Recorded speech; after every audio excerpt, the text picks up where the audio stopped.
If you watched 60 Minutes this Sunday, you saw what they billed as their first ever interview with a serial killer. Charles Cullen was a registered nurse who admitted to murdering up to 40 patients over the course of 16 years. After nearly a decade of investigating the case, including jailhouse interviews with Cullen himself, journalist Charles Graber has put together this book and this story, in a stunning new book. It's called The Good Nurse, and he's here with us right now. Good to see you. Good seeing you, thanks. This book is amazing. The story is amazing. Why? First of all, what made you want to tell this story? Yeah, I know it doesn't seem like something you'd want to be involved with. I felt it was a mission to bear witness to this. It was a story that was totally buried. We heard about a mercy killer. He wouldn't speak to anybody. It seemed like he got caught after 16 years. Good guys finished it, and that was it. And once I scratched the surface on this and started talking to Charlie Cullen, started meeting with detectives, discovered a confidential informant that no one had known existed.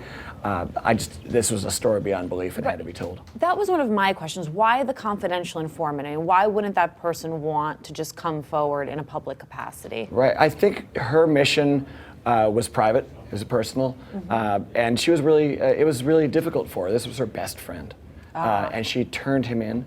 That didn't turn him in, turned on him, wore a wire, turned against her employer, the hospital. Charlie Cullen was a nurse. She worked with him in the last hospital he was at. She was his biggest offender, and then she became ultimately his undoing. Now, he didn't speak in court.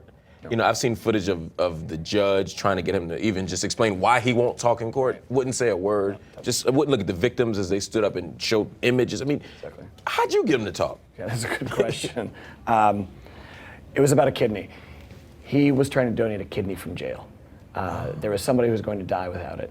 And he was having a very difficult time doing that for understandable reasons. A lot of people didn't want him to be able to do anything that he expressed an interest in doing. I thought he should, because regardless of everything else, someone else was going to die. And that's that at least he could do. Right, but he wouldn't speak to anyone else, didn't even speak to the FBI profilers at Quantico, and except for the hour on 60 Minutes, he never has spoken to anyone else.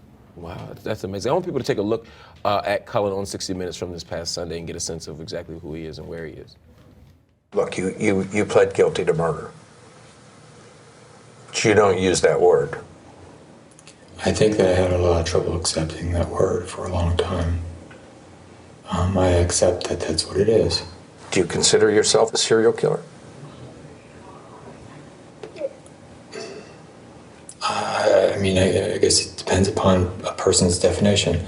If it's more than one and it's a pattern, I guess, then yes. That was my favorite answer to the whole thing. If by serial killer you mean you kill people and you have a pattern. Then right, yeah, exactly. I guess by as if it's a technicality. Right. That's it, Charlie Cullen in a nutshell. I mean, he doesn't want to admit it. He doesn't want to be seen that in that way. He needs to be more correct than everybody else. Then why do it, right? I mean, if he doesn't embrace serial killer, if he doesn't even embrace murderer, I'm trying to figure out why. Is there some greater purpose that he thinks he fulfilled by doing this? What's his motivation? You know, I've asked myself that question. I've asked him that question 7 years, and the truth is, nobody really knows. I think at the end, Charlie Cullen killed people because he could. Yeah. And I mean, what was alarming to me, both in that interview and reading the book, is that he went from hospital to hospital getting jobs, and people loved him, said he was a good employee, he was getting letters of recommendation, he always showed up on time. What do we learn about our hospital system through this story? Right. You know, first of all, it's beyond the imagination of most everybody, especially a hospital administrator or a nurse, that your staff is killing your patients. But institutions, hospitals, among them, you know, they're worlds in themselves. They're slow to act, and sometimes they put the process above patients, frankly. And I think there's a huge lesson to be learned here. Yeah, I want to take a look at another part of the 60 Minutes interview where he discusses how he got away with this for so long. Do you think that they knew what you were doing at St. Luke's? I think that they had a strong suspicion. Did you expect to get caught? Well, I think you can say I was caught at St. Barnabas and I was caught at St. Luke's. There's no reason that I should have been a practicing nurse after that. They offered you some kind of a deal? They said, if you resign, we'll give you neutral references. And I decided to go with that. I just fundamentally don't understand that response, and I wonder if, in addition to his being held responsible, these institutions need to be held responsible. There are a lot of people asking that right now. I laid out this book. It took 7 years to cover this not only thoroughly, but also to make sure it was told in a manner that you would actually be able to digest the information, because there's a lot there. You're able to, as a reader, I think, ask yourself, knowing what they knew, what would I have done? What do they know? And I think the reader can answer for themselves, and hopefully we'll see some action. Do you think they were embarrassed, though? I mean, do you think they were worried about repercussions? Do you think they actually bought into this narrative of his being a mercy killer? Because I don't understand how you can understand that you have an employee that is acting against the will of the hospital and the will of the patient, and somehow allow them to just walk free. Right, and that is the question. I mean, it will be hopefully up to courts, the public opinion, to decide what did they know, and did they actually. The hospitals maintain they did not know he was harming patients. Charlie Cullen is absolutely sure that the reason they made him leave at various places was because they did know, and that's why they moved him on after St. Luke's Hospital. That's a pretty cynical. I mean, it's a pretty cynical view of hospitals, and rather than subject themselves to like legal, ramifications, big lawsuits, wrongful death and such, that they'd rather just let the guy go. Right. But also give him a recommendation. Right. That's the thing. I mean, neutral references is sort of a corporate policy standard, right?